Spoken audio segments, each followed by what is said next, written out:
হঠাৎ বিশেষ কারণবশত আমাকে শহরে যেতে হয়।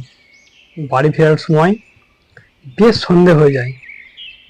মাথার মধ্যে চিন্তা ঘুরপাক খাচ্ছিল যে আমাদের গ্রাম ঢোকার আগে এই ছোট্ট জঙ্গলের পাশ দিয়ে ওই যাওয়ার বিষয়ে চিন্তা করতে করতে সেখানে বিশেষ কিছু গাছ নেই। একটা খুব বড় মাপের অশ্বত্থ গাছ ছিল, আর সেই গাছে নিয়েই সেই রহস্য। সন্ধে হলেই সেই জঙ্গলের পাশ দিয়ে কেমন কেউ যাওয়া আসা করে না বললেই চলে, একমাত্র বিশেষ গাছ ছাড়া। গা ছমছম করে সেই জায়গা দিয়ে যেতে।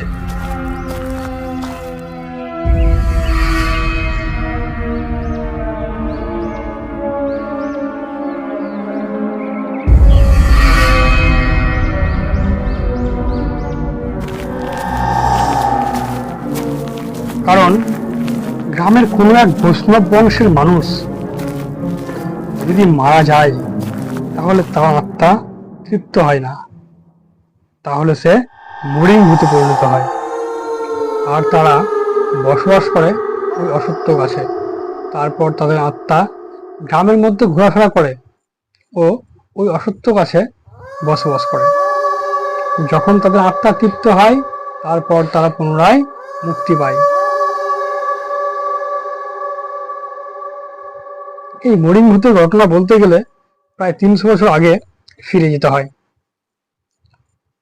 সেই সময়ের এক জমিদার এক ঋষিকে অপমান করে গ্রাম থেকে বের করে দেয়। তারপর সেই ঋষি অভিশাপ দেয়, তোমাদের এই কামুক আত্মা যতদিন কাম বাসনা ত্যাগ না করবে ততদিন তোমাদের এই বংশের আত্মা কোনোদিনই শান্তি পাবে না। এই বলে ঋষি চলে যায়। তারপর থেকে এই ঋষির অভিশাপের কারণে এই গ্রামের মারা যাওয়া বৈষ্ণব মানুষেরা মরিং ভূতে পরিণত হয়। 300 বছর থেকে অনেক আত্মা এই গ্রামে বসবাস করলেও রাত হলেই তারা তাদের ইচ্ছে পূরণের জন্য গ্রামের ভেতরে চলে আসে। এই গ্রামে কাজুরি বলে এক গরিব মহিলা ও তার স্বামী ধানু বাস করতেন। বাড়িতে থাকতো কাজুরি, তার এক মেয়ে, স্বামী ও ঠাকুমা। কিন্তু কাজুরি ছিল অত্যন্ত সুন্দরী মহিলা। গ্রামের অনেক পুরুষ তার রূপে মুগ্ধ হয়ে যায়। অলোক বলে এক প্রাপ্তবয়স্ক পুরুষ, তার স্বামীর বন্ধু, বয়স 35 হবে। তার বাড়িতে বেশ ওঠা বসা আছে। কাজুরি তাকে সেরকম নজরে না দেখলেও অলোক বৈষ্ণব কিন্তু তার প্রতি মনে মনে পাগলই ছিল। সে ওই গ্রামের এক বাড়িতে কাজ করতে করতে হঠাৎই বাড়ির ছাদ থেকে পড়ে মারা যায়। অলোক বৈষ্ণব মারা যাওয়ার পরেই সেই আত্মা মরিং ভূতে পরিণত হয়। সে মনে করতে থাকে তার পুরনো স্মৃতি ও কাজুরির বাড়িতে কাটানো সেই মুহূর্ত।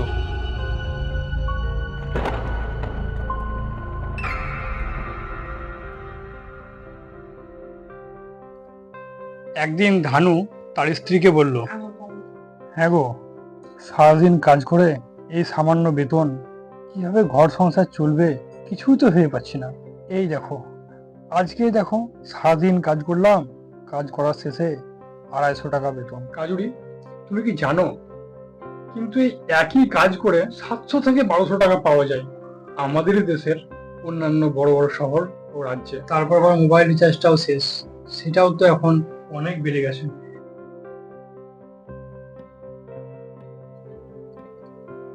তবে তুমি কি কোথাও যাবে নাকি? তুমি কি ভাবছো একবার বলো তো? কাজুরির স্বামী কিছুক্ষণ চুপ থাকার পর বলল, সবই তো বুঝতে পারছো, এই স্বল্প ইনকামে কিভাবে চলবে সংসার। না না বাপু, তোমাকে অত কষ্ট করতে হবে না। যেমন চলছে ভগবান ঠাকুর ঠিক চালিয়ে দেবে। তোমাকে আমি কোথাও যেতে দেব না। তারপর আবার ওই মরিন ভূতের এই ভয়ঙ্কর অত্যাচার। 2 মাস কষ্ট করে থাকো, দিয়ে আমি আবার এসে আরো একটা গরু কিনবো। গরুর দুধ বিক্রি করে আমরা অনেক টাকা পাবো, গরুর আবার বাচ্চা হবে, কত মজা কোনো হয় বলো। পুরুষ মানুষ ঘরে না থাকলে আমি একা কিছুতেই থাকতে পারবো না। এইসব অনেক কথা তার স্ত্রীকে বুঝিয়ে রেখে চলে যায় ধানু শহরে কাজের উদ্দেশ্যে।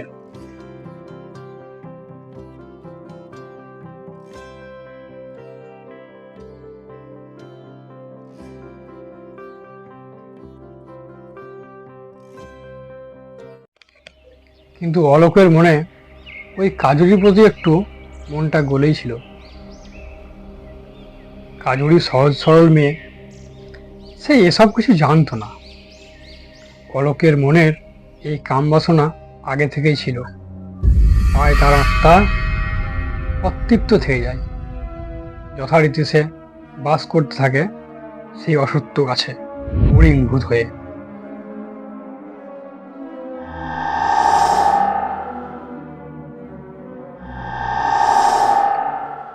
ধানু বাইরে কাজ করতে যাওয়ার পর অলোক কিন্তু তাদের বাড়ির দিকে চোখ চোখ করেই বসেছিল। তারপরেই সে একদিন এসে উপস্থিত হয় রাত্রের বেলা।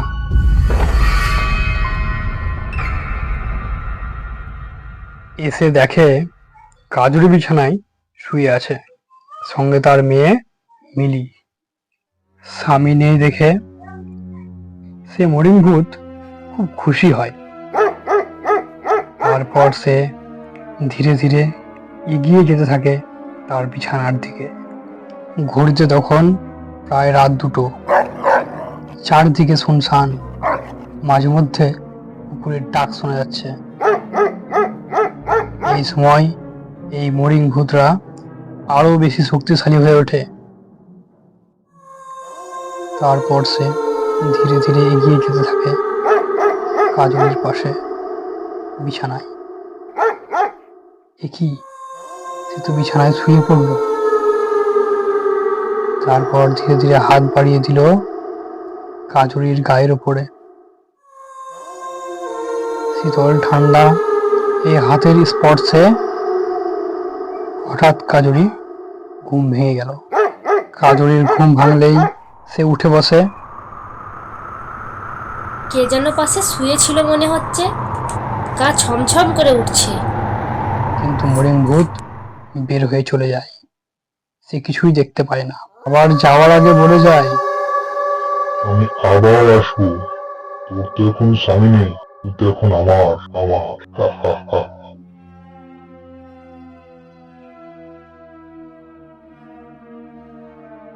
হা হা হা। কিছুক্ষণ পর মরিংভূত সেই রাত্রে আবার ফিরে অসত্য গাছে চলে যায়।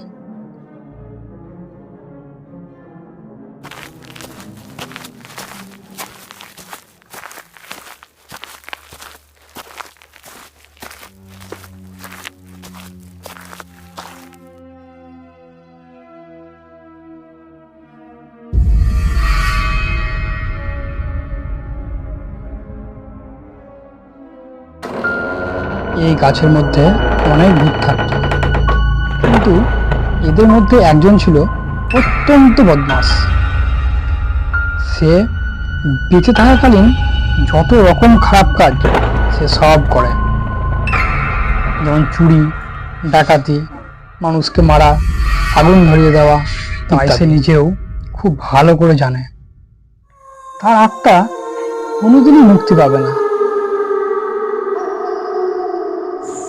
আজকে তো ভুল হয়ে গেল, কিন্তু কালকে আমি কাউকে ঘুমাতে দেব না। তারপর সেই ভূতেরা সেই অসত্য গাছে সারাদিন কাটায়, তারপরে সন্ধ্যের অপেক্ষায় বসে থাকে। কেন কেন তুই গ্রামের মানুষকে ঘুমাতে দিবি না? এই গ্রামের মানুষেরা এবার থেকে বাড়ির সামনে মোমবাতি জ্বালিয়ে রাখছে, যেন আমরা মরি কেউ যেন তাদের বাড়ি পৌঁছাতে না পারি। তাই আমার খুব রাগ হয়েছে।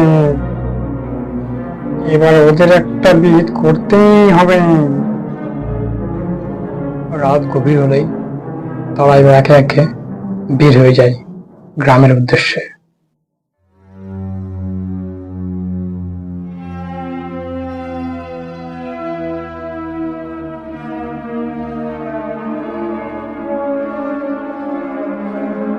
এমনিতেই সন্ধে হলে গ্রামের কোনো মানুষ বাড়ি থেকে বের হয় না।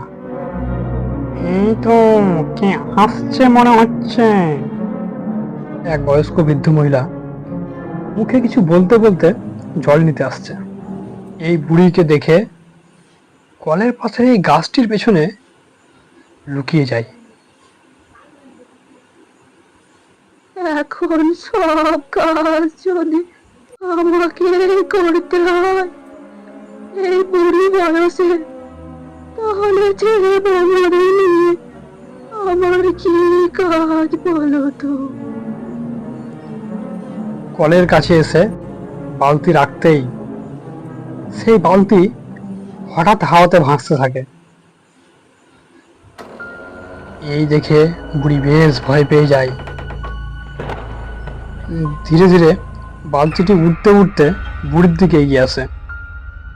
ওরে বাবা রে, আমাকে বাঁচাও, এই উড়ন্ত বালতিতে আমাকে মনে হয় মেরে ফেলবে।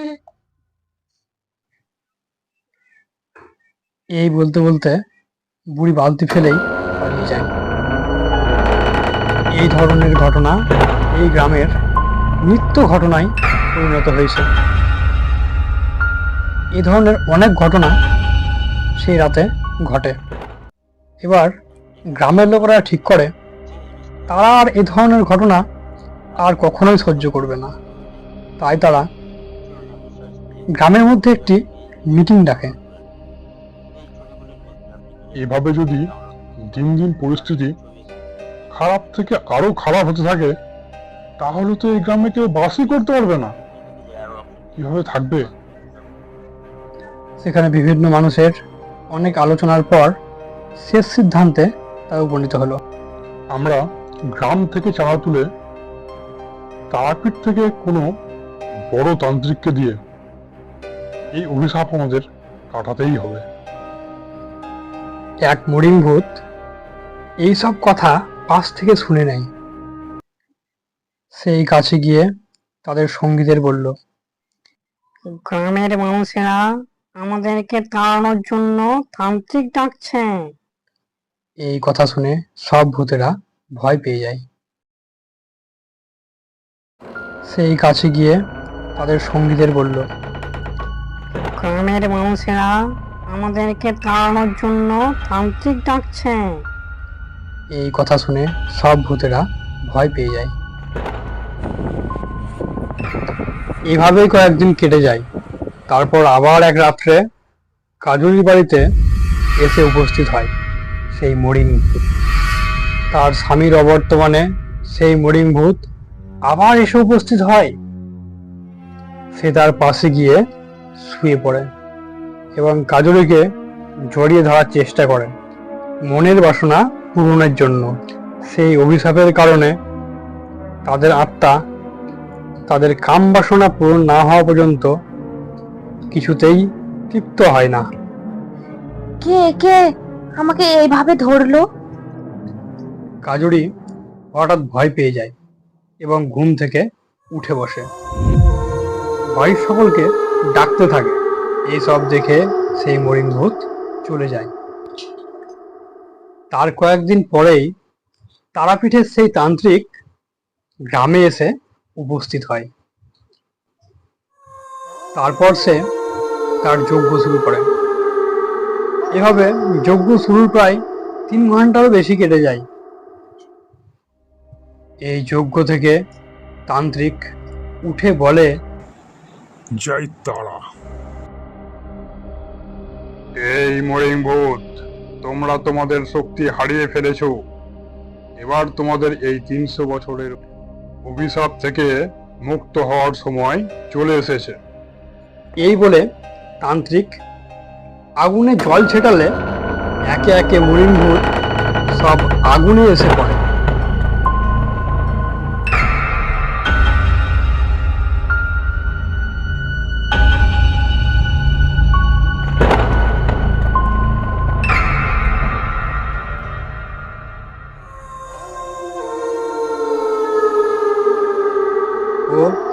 তাদের অস্তিত্ব শেষ হয়ে যায় এবং তারা ধ্বংসপ্রাপ্ত হয়। তারপর তাদের গ্রাম আবার সুখে শান্তিতে কাটতে থাকে এবং মরিং ভূতের সব আত্মারা শান্তি পেয়ে যায়। বন্ধুরা, গল্পটি ভালো লাগলে অবশ্যই চ্যানেলটিকে সাবস্ক্রাইব করবেন। আবার দেখা হবে রোমাঞ্চকর নতুন গল্প নিয়ে।